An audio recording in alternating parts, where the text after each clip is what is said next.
process of a family trying to pass on someone they lost.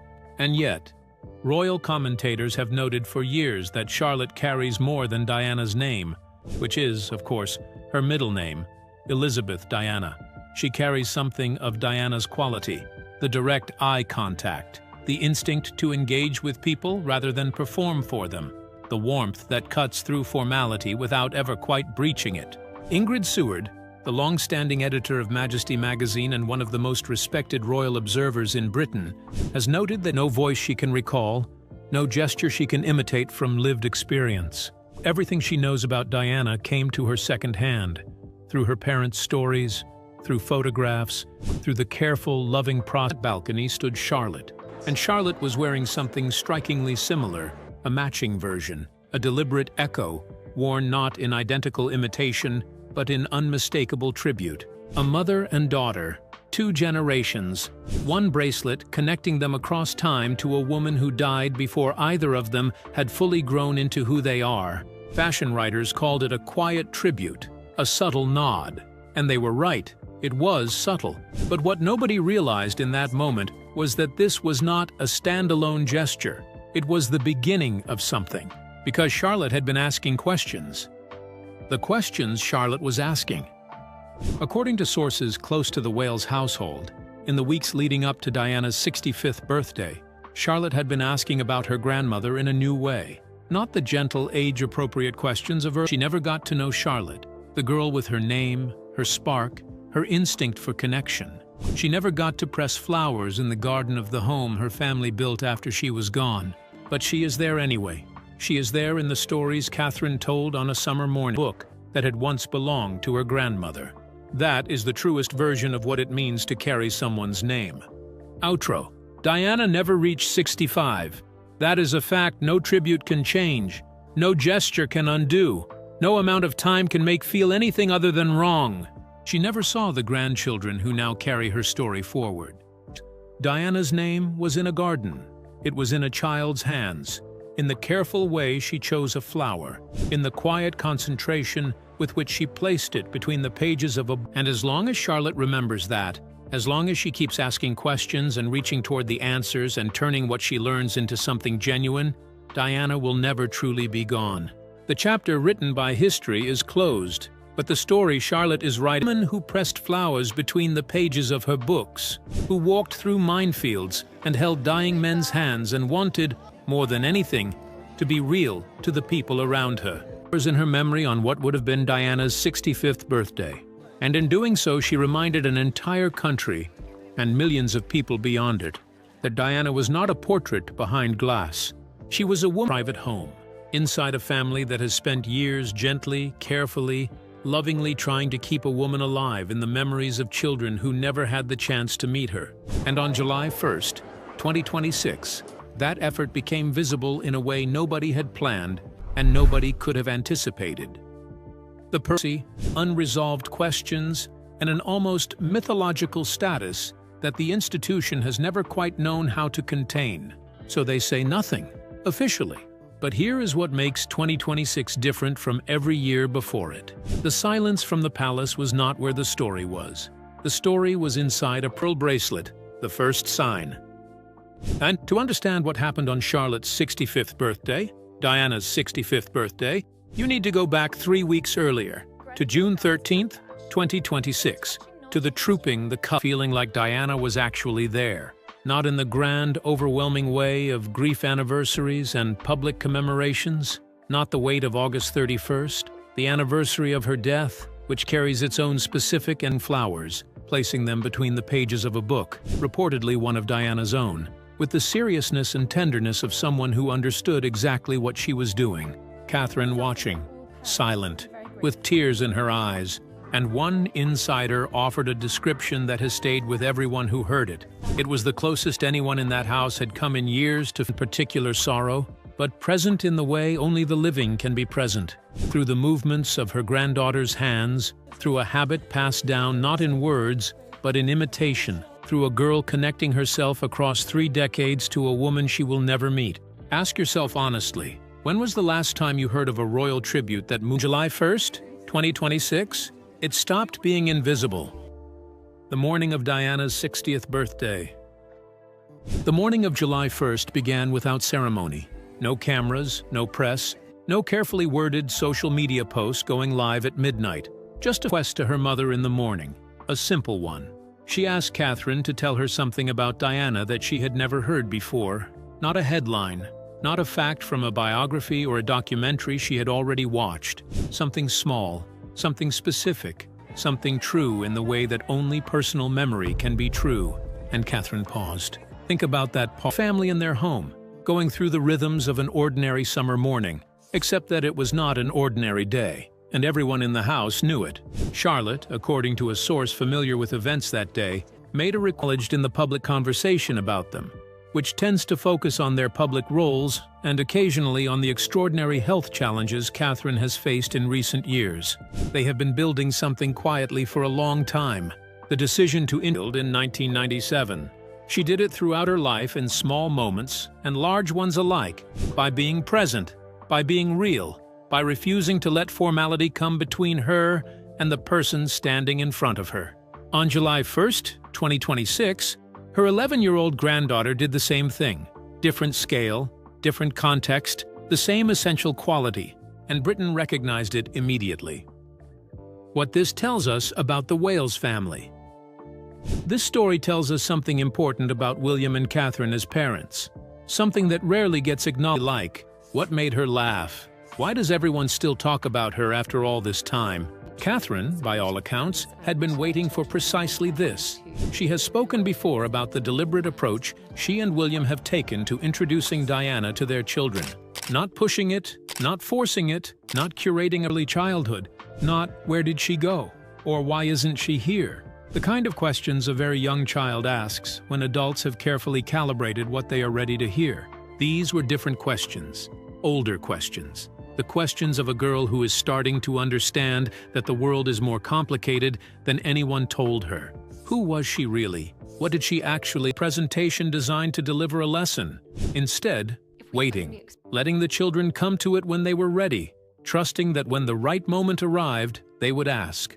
And Charlotte, at 11, and chose to carry them forward. Charlotte pressing flowers gave people permission to talk about that, about the ways the people we love persist in us long after they are gone, about inheritance that has nothing to do with money or titles or official records, and everything to do with love and attention, and the choice to remember. Diana was always at her most powerful, about habits and gestures passed down through families without ever being formally taught, the way a grandmother folded napkins, the particular way she made tea, the small rituals that survived the people who invented them because someone watching was paying attention. Powerful when she connected individuals to something larger than the institution she represented.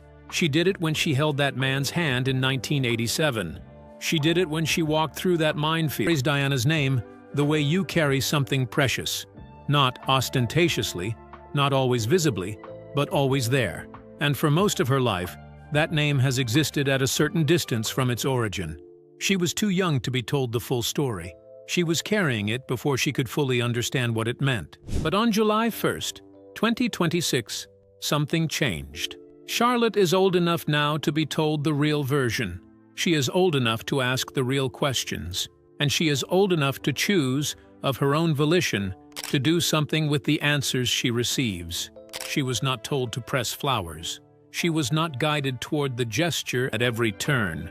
This was the private version of that family, and it was extraordinary. The weight of a name. Let's come back to Charlotte herself, because there's one more thing worth saying about what made this particular moment so significant. Her full name is Charlotte Elizabeth Diana. She wanted them to understand what compassion meant, not as an abstraction, but as a practice, something you did, not something you declared.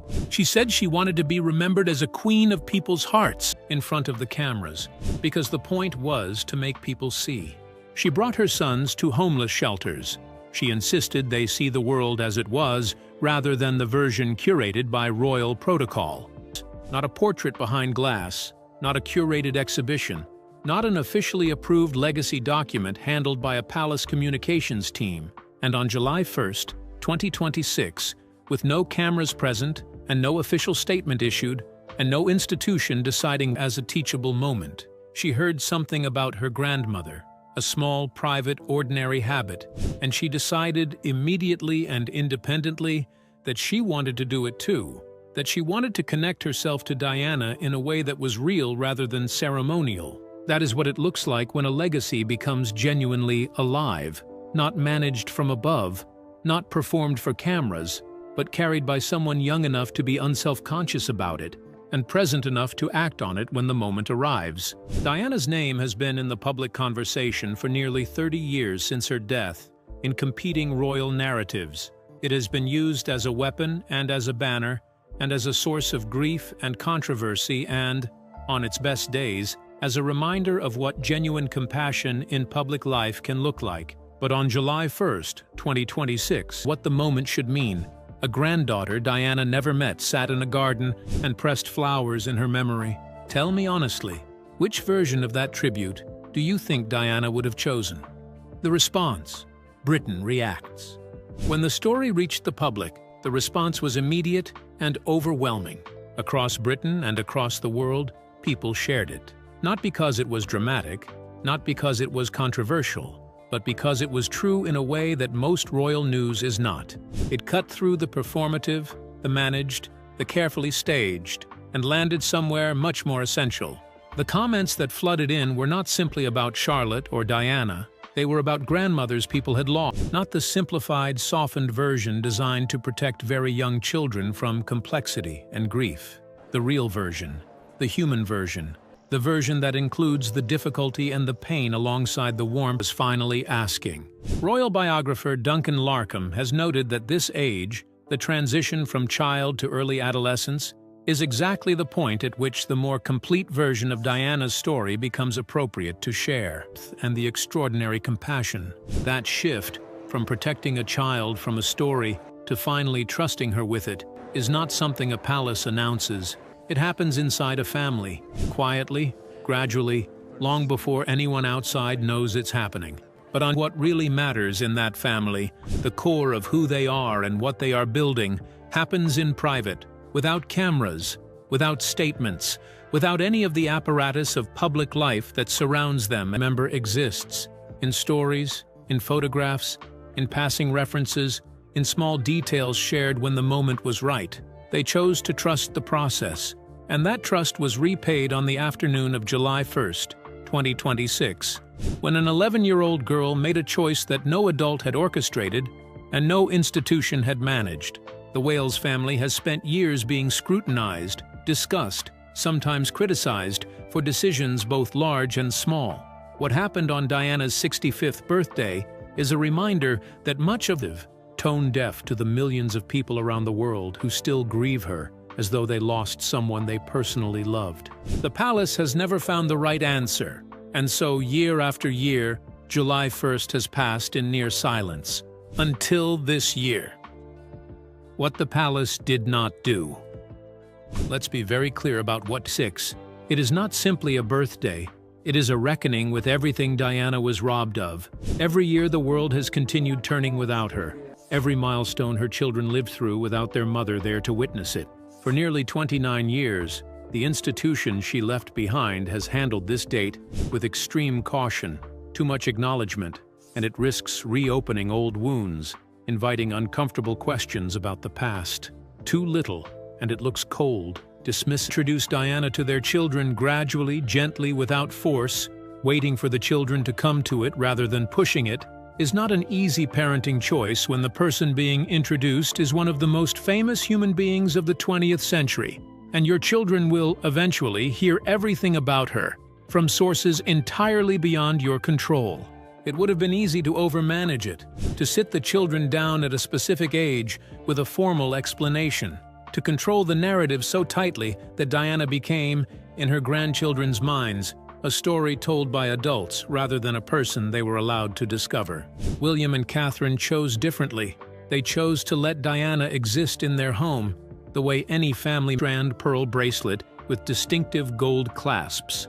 Royal watchers identified it immediately, a Nigel Milne design, created in 1988 as part of a charity collaboration for Birthright. It was a bracelet Diana had worn throughout the late 1980s, photographed on her at multiple public engagements. A quiet, understated piece that those who followed Diana closely would recognize instantly. Catherine wore the authentic bracelet, but beside her on that pillar, the royal family appeared on the Buckingham Palace balcony as they always do, smiling, waving, composed, every detail precisely managed.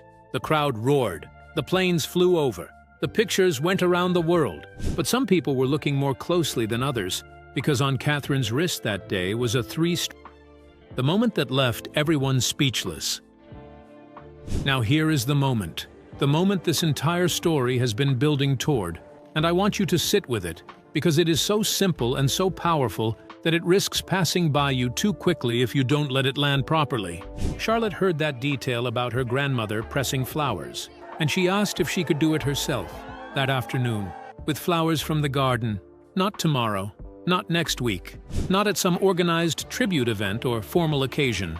Right then, that day, because it was Diana's birthday, and because her grandmother had done it, and because that was enough. According to the source close to the household, what followed is described as one of the most quietly moving scenes the family has experienced in recent years.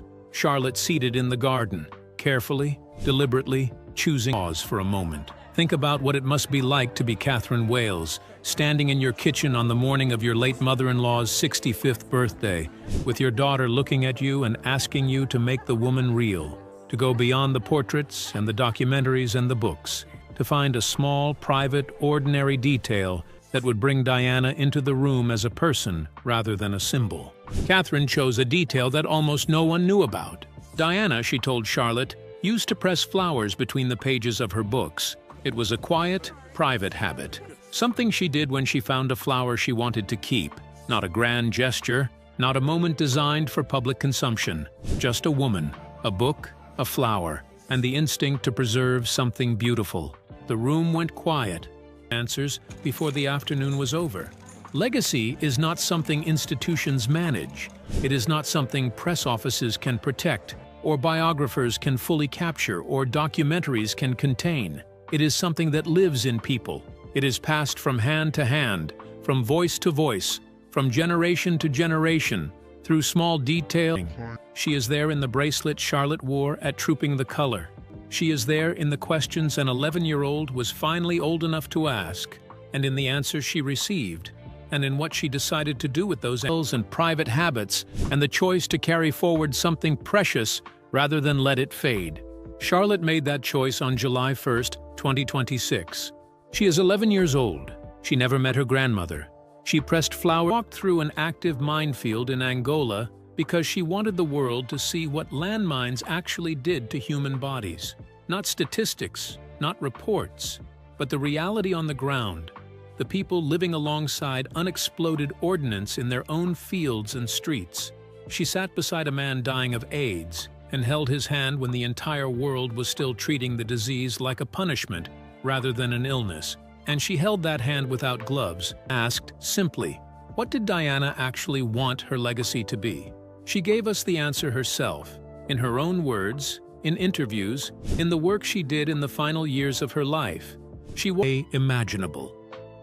William, and what this moment cost him. Let's talk about William for a moment, because he was present that day, and because understanding what this moment meant to him is essential. Of people watching on television around the world.